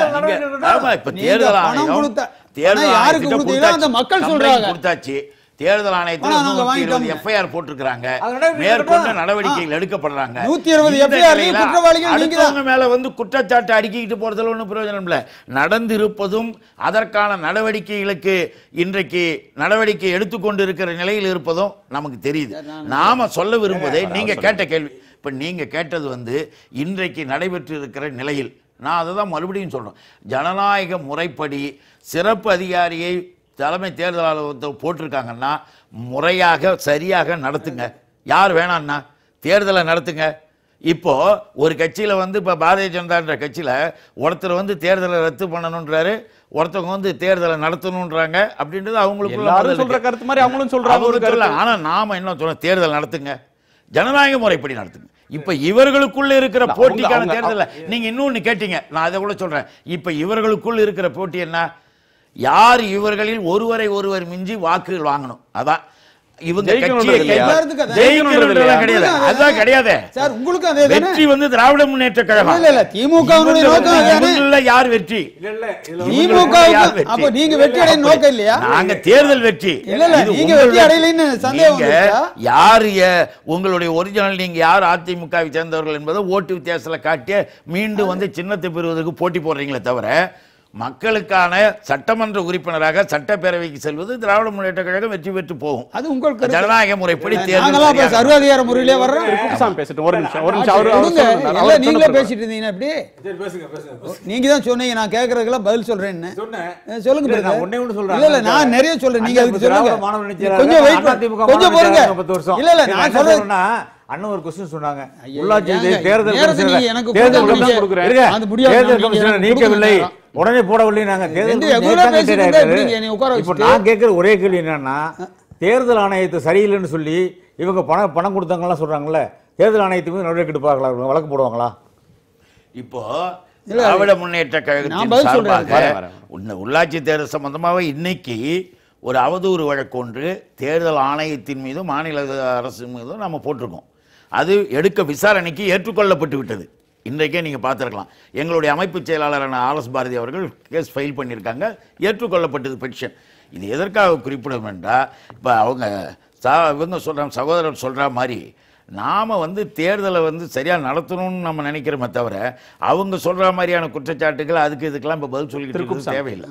சொல்லுங்க அண்ணன். அதாவது மாண்புமிகு எடப்பாடி பழனிசாமி அவர்கள் முதலமைச்சராக, அதாவது இவர்களுடைய பினாமி முதலமைச்சராக ஆட்சி நடத்தி கொண்டிருக்கிறார். யாருக்கு யார் பினாமி? தினகரனுக்கு, வேட்பாளர் தினகரன் அவர்களுக்கு எடப்பாடி இந்த ஆட்சியுமே பினாமியாக தான் இருக்குது. It is proxy and benami, to put it in the proper perspective. இவங்க இருக்கிறதுனால தேர்தல் கமிஷன் அங்கிருந்து இங்கே தேர்தல் கமிஷனில் போய் பணம் பட்டுவாடா நடக்குதுன்னு சொன்ன உடனே அவங்க அது கண்டிப்பாக அதிகாரிகளை மாற்றுறதுக்கு பரிசீலிக்கிறாங்க. போலீஸ் அதிகாரிகளை மாற்றுறாங்க, மற்ற ஐஏஎஸ் அதிகாரிகளை மாற்றுறாங்கிற முடிவுக்கு வரும்போதே இவங்களுக்கு அந்த தகவல் வருகிறது. ஆளுங்கட்சியில் இருக்கிற போலீஸ் அதிகாரிகள் அவர்களை இவங்க நியமிச்சவங்க. இவங்களுக்கு வேணுங்க 6 மாதத்துக்கு முன்னால் இருந்து அதில் பட்டியல் தயார் பண்ணி யார் யார் வேண்டியவங்க யார் யாருன்னு அதில் போலீஸ் இதுலேயும் சில பிளாக் ஷீப் இருக்குது, போலீஸ்லேயும் இருக்குது. கருப்பாடுகள் என்பது 6 மாசத்துக்கு பன்னீர்செல்வம் இல்லை, வேற எங்க இருந்தாரு? இல்லை பன்னீர்செல்வம் 6 மாசம் எங்க இருந்தாரு? பொதுவா சொல்றேன் நான் இந்த மாதிரி. அது பொதுவா முன்னாடி பன்னீர்செல்வமும் அவங்க பாண்டியராஜன் உட்பட யாரெல்லாம் புரட்சி தலைவி அம்மா இருக்காங்களோ சொல்றாரு. இதே தினகரனுக்கு பினாமி தான் பன்னீர்செல்வம் சொல்லுங்க. அது அவர் பன்னீர்செல்வம் உருவாக்குனது யாரு? தினகரன் தானே. ஏங்க பன்னீர்செல்வம் உருவாக்குறது? பன்னீர்செல்வம் எங்க இருந்தாரு எங்களுக்கு தெரியாதா? ஏங்க எத்தனை பேர் அப்ப இருக்கிற எம்எல்ஏக்கள் அமைச்சர்கள் எல்லாம் இறங்கி வந்துட்டா மனசாட்சி இருக்குமானால் அவர் சொல்லலாம், சொல்ல சொல்லுங்க. தினகரன் இல்லன்னா அவர் வந்திருக்க முடியுமா? இன்னைக்கு சொல்றாரு பினாமி அரசியல் அப்படின்னு. அந்த சப்ஜெக்ட் உள்ள தினகரனுக்கு மனசாட்சி இருக்குமானால் 6 மாசம் அதிகாரிகள் மாத்தினாங்கன்னு சொல்றாங்கல்ல, அன்னைக்கு இருந்தது யாரு? முதலமைச்சர் பன்னீர்செல்வம் தானே. தினகரனுக்கு மனசாட்சி இருக்குமானால் அம்மாவால் ஓரங்கட்டப்பட்ட, அம்மாவால் ஒதுக்கப்பட்ட, அம்மாவால் விரட்டப்பட்ட, அம்மாவால் கட்சியிலிருந்து அடிப்படை உறுப்பினர் விலக்கப்பட்ட தினகரன் அவர்கள் இன்று ஆட்சியை நடத்துவதற்கு அவரெல்லாம் புகழேந்தி சார், இது என்ன ஆர்கே நகர்ல பிரச்சனை? ஜெயலலிதாவுடைய சாவும் ஆர்கே நகர்ல தினகரனுடைய என்ட்ரியும் தான் இன்னைக்கு தமிழ்நாட்டுக்கு பிரச்சனையா? நீங்க அவங்க சம்மதம் இல்லாதெல்லாம் பேச விடுறீங்க, என்னையும் பேச விடணும். நான் சம்மதத்தோட தான் பேசுறேன். ஆர்கே நகர்ல பணம் விளையாடி இருக்கிறது தேர்தல் கமிஷன் ஒரு நடவடிக்கையிலேயே தெரியுது. தேர்தல் கமிஷன் அதிகாரிகளை மாத்திராங்க. வழக்கு போட தயார். யாரு தேர்தல் கமிஷன் மீது வழக்கு போட தயார்? நீங்க வழக்கு போடுவோம். தவறுன்னு இருந்தா யார் மேல வேணாலும் போடுங்க. நீங்க போடுங்க. இதுல வேடிக்கை என்னன்னா பதில் சொல்ல விடுங்க. நான் என்ன சொல்றேன், இதெல்லாம் பணப்பட்டுவாளா உங்க நாள் தினகரன் வேட்பாளர் தினகரனுடைய கூட்டத்தால் பணப்பட்டுவாளா நடப்பதை பகிரங்கமாக எல்லோரும் அறிந்த ஒன்று. அதை பார்த்த பிறகுதான் தேர்தல் கமிஷன் வேறு ஆட்களை போடுகிறார்கள். கொஞ்சம் தேர்தல் கமிஷன்ல கமிஷனர், டெப்டி கமிஷனர் மாத்துறாங்க, ஏஎஸ்பி மாத்துறாங்க, எஸ்பி மாத்துறாங்க, எல்லாத்தையும் மாத்துறாங்கனாவே தவறு நடக்குதுன்னு தான் அர்த்தம். இந்த தவறுக்கெல்லாம் யார் காரணம்? தினகரன் தானே காரணம். அவரை பதவி நீக்கம் செய்யணும்ங்கிறேன். ஆமா, முத நாள் ஏன்னா பணம் கொடுத்துட்றாங்க நைட்டு சார். அடுத்த நாள் அதிகாரிக்கு வர்றாங்க. அதாவது குதிரை வெளியே போன பிறகு லாயத்தை போட்டுறது. இது என்ன சார் நியாயம்? தேர்தல் கமிஷன் இன்னைக்கு அதிகாரிகளை மாத்தி என்ன பிரயோஜனம்? இல்ல, எனக்கு வேடிக்கையான விஷயம் என்னன்னா, சொல்லுங்க, இன்னைக்கு பன்னீர்செல்வம் தரப்பினர் சொல்லக்கூடிய இதே குற்றச்சாட்டை நேற்றைக்கு கரூர் தேர்தலையும், அரவக்குறிச்சி தேர்தலையும், தஞ்சாவூர் தேர்தலையும், திருமங்கலம் அந்த மதுரை திருப்பரங்குன்றம் தேர்தலையும் எடப்பாடி பழனிசாமியும் ஓ பன்னீர்செல்வமும் சேர்ந்து என்ன செய்தார்களோ அதுதான் இப்பவும் நடந்துகிட்டு இருக்கு. அன்னைக்கு ஓ பன்னீர்செல்வம் அதை ஜஸ்டிஃபை பண்ணார், இன்னைக்கு குற்றச்சாட்டு சொல்றாரு. அப்படி புரிஞ்சுக்கலாமா? நாங்க இங்க ஆர்கே நகர் தேர்தலில் தான் இப்ப நம்ம பேசிட்டு இருக்கோம். அப்படின்னா எல்லா இடைத்தேர்தலையும் பேசணும். திருமங்கலத்திலிருந்து திருப்பரங்குன்றத்திலிருந்து அது இல்ல, இவரை வந்து தகுதி நீக்கம் செய்ய தகுதியானவர் தினகரன். தினகரனை தகுதி நீக்கம் செய்யணும். ஓட்டுக்கு பணம் கொடுக்கிற கலாச்சாரத்தை கொண்டு வந்தவர். 128 கோடி ஓட்டுக்கு 5000 கொடுத்தவர்கள் அவர்கள். வாங்கிய பொதுமக்கள் சொல்லுகிறார்கள் எங்களுக்கு எல்லாம் பணம் வந்துருச்சு, நீங்க தான் கொடுத்தீங்கன்றார் அவர். உங்க அணியினர் தான் கொடுத்தாங்க, திமுக காரங்க கொடுத்தாங்க. தினகரன் சொல்றாரு. அதே மாதிரி நாங்க சொல்றோம் இந்த பணத்தை அவங்க தான் தூக்கிட்டு வந்தாங்க. நன்றி நன்றி நன்றி. இந்த பணத்தை அவங்க தான் தூக்கிட்டு வந்தாங்க. தினகரன் ஆள் வச்சு கொண்டு வந்தாங்க. யாருங்க கோயபெல்ஸ்? கோயபெல்ஸ் யார்? கோயபெல்ஸ் தினகரன். கோயபெல்ஸ் அம்மாவால் வீட்டப்பட்ட தினகரன் கோயபெல்ஸ். இவங்க வந்து குள்ளா இவருக்கு போறதோ இவங்க மக்களுக்கு குள்ளா போடாம இவங்க இருக்கணும்னு ஒண்ணு இவங்க சொன்னாங்க. நாங்க வந்து அந்த நியாயம் நீதி கேட்பதற்காக அந்த டெட் பாடி கொண்டு போவாங்க, தர்மயுத்தம் சொன்னாங்களே டெட் பாடி. ஆனால் முதலமைச்சராக ஓபிஎஸ் அவர்கள் இருக்கும்போது தெளிவா இதை மாதிரி இன்டர்வியூலே சொல்றார், எனக்கு வந்து எங்க அம்மா சாவுல எந்த விதமான சந்தேகமும் கிடையாதுன்னாரு. அவரே தான். யாரு? மிஸ்டர் ஓ பன்னீர்செல்வம். இன்னைக்கு அப்புறம் மறுபடியும் வந்து சந்தேகன்றார். அதனால இவங்களுக்குள்ள இருக்கக்கூடிய போர்கள் இது நீங்க சொன்ன மாதிரி சொன்னது மெடிக்கல் ரிப்போர்ட் வச்சுதான். மெடிக்கல் எய்ம்ஸ் டாக்டர் ஒன்னு சொல்றாரு, இங்க இருக்கிற டாக்டர் ஒன்னு சொல்றாங்க. மெடிக்கல் ரிப்போர்ட் வித்தியாசமா இருக்குது. அம்மா நல்லா இருக்காங்க 4 நாளான்னு ஒருத்தர் சொல்றாரு. இல்ல அம்மா மயக்கம் போட்டு வந்தாருங்கிறாரு.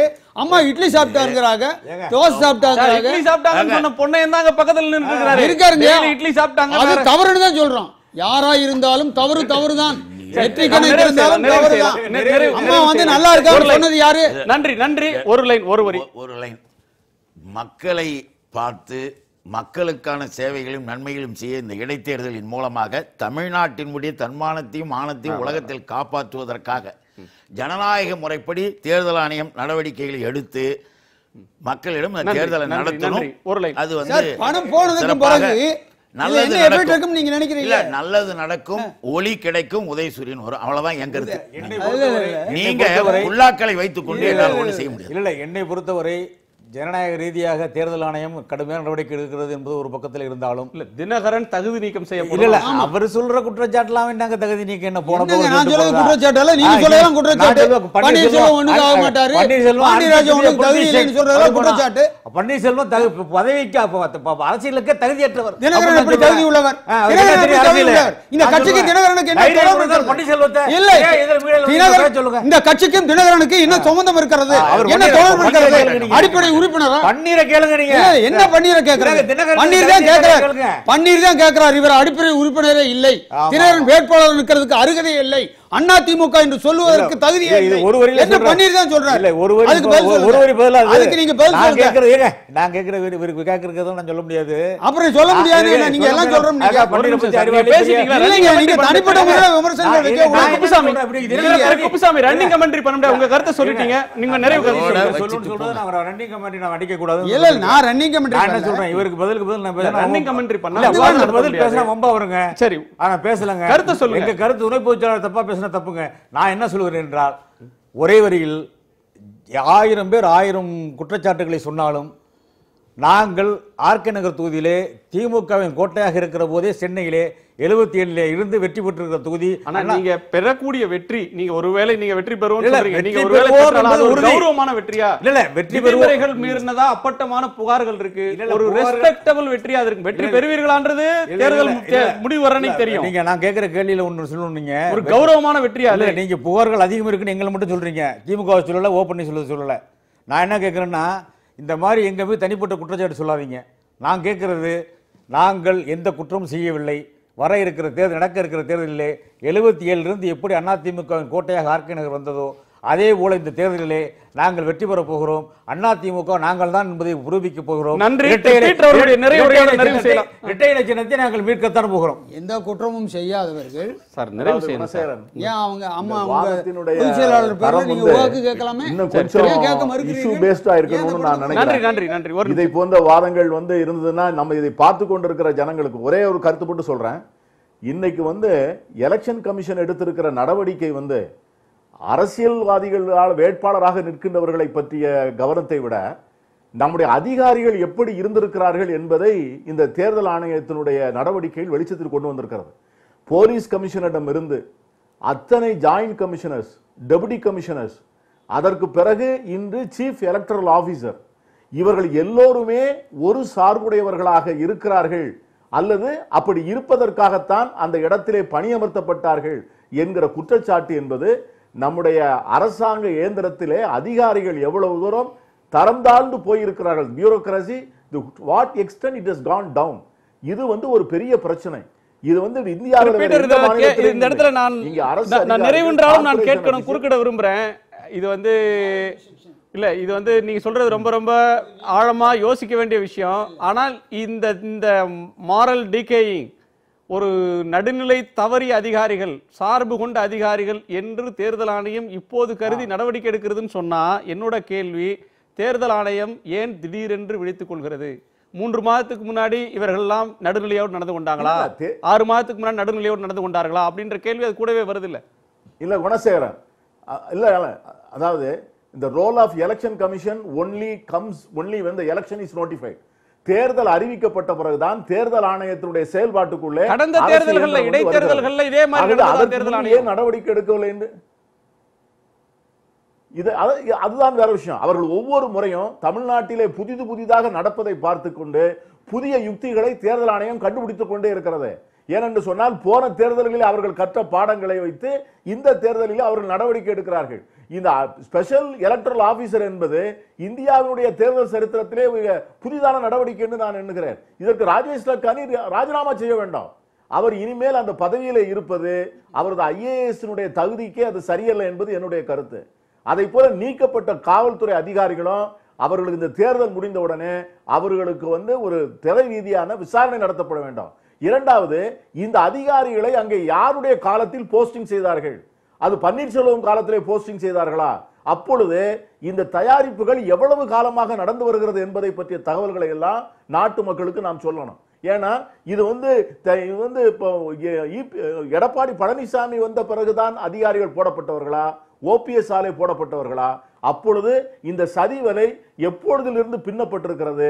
எவ்வளவு நாட்களாக தேர்தலுக்கு அதிகாரிகளை தயார் செய்யக்கூடிய இந்த தரங்கட்ட நிர்வாகம் எத்தனை நாள் பழக்கத்தில் இருக்கிறது என்பதும் நாட்டு மக்களுக்கு தெரிய வேண்டும். அது அவர் போட்ட தொடர்பே இல்லை. இப்ப எடப்பாடி போட்ட செய்யலாம். உத்தரப்பிரதேச தேர்தல் தான் அதனுடைய சைஸ், மக்கள் தொகையின் அடிப்படையில் அது ஏற்படுத்தக்கூடிய தாக்கத்தின் அடிப்படையில் மதர் ஆஃப் ஆல் எலெக்ஷன்ஸ் வர்ணிச்சாங்க.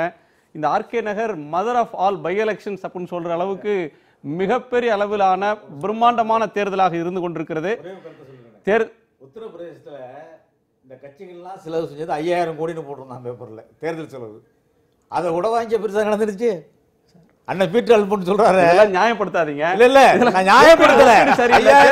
சொல்றேன் UP-ல இல்ல அதெல்லாம் கட்சிகள் எவ்வளவு நாள் செலவு செய்யலாம்? கட்சிகளுக்கு அவ்வளவு செலவு அதான் கேட்கணும். இல்ல கட்சிகள், ஆனா உத்தரப்பிரதேச தேர்தல்ல தோற்ற கட்சியும் வென்ற கட்சியும், தோற்ற கட்சிகள் காசு கொடுத்து ஓட்டு வாங்கினாங்கன்னு சொல்லல. எலெக்ஷன் ஓட்டிங் மெஷின்ல கோல்மால் பண்ணாங்கன்ற குற்றச்சாட்டு சொன்னாங்களே தவிர ஓட்டுக்கு பணம் கொடுத்தாங்கன்ற குற்றச்சாட்டு உத்தரப்பிரதேசத்துல வரல, பஞ்சாப்ல வரல. அதை நாம் யோசிக்கிறோம். இந்த இடைத்தேர்தல் ஒரு பிரம்மாண்டமான தேர்தலா இருக்கு. நிறைய அதிரடிகள் வருகிறது. திடீரென்று தேர்தல் ஆணையம் விழித்துக் கொள்கிறது. தேர்தல் ஆணையம் ஏன் விழிச்சதுன்னு கேட்கக்கூடாது. விழிச்சதுக்காக நம்ம வரவேற்கணும். ஏன் கடந்த முறை விழிக்கல? ஏன் தஞ்சாவூர்ல விழிக்கல? தஞ்சாவூர்ல பணமா ஓடல? அதற்காக இப்ப விழித்தது தப்புன்னு சொல்லக்கூடாது. இப்பயாவது விழிச்சது போன பிறகு லாயத்தை கூட்டி என்ன பிரயோஜனம்? இப்போதாவது விழித்தது நீங்க விழித்ததே தாமதம்னு திரு குப்புசாமி சொல்றாரு. பட்டுவாடா எல்லாம் முடிஞ்சிருச்சு, நீ விழிச்சு என்ன பிரயோஜனம் கேக்குறாரு. போன பிறகு லாயத்தை பூட்டி என்ன? நன்றி. குதிரை எங்க போயிருக்குன்னு பாப்போம். உங்கள் வருகைக்கும் கருத்து பயிருக்கு நன்றி. மீண்டும் சந்திப்போம். இது காலத்தின் குரல். திக்கட்டும் பரவட்டும்.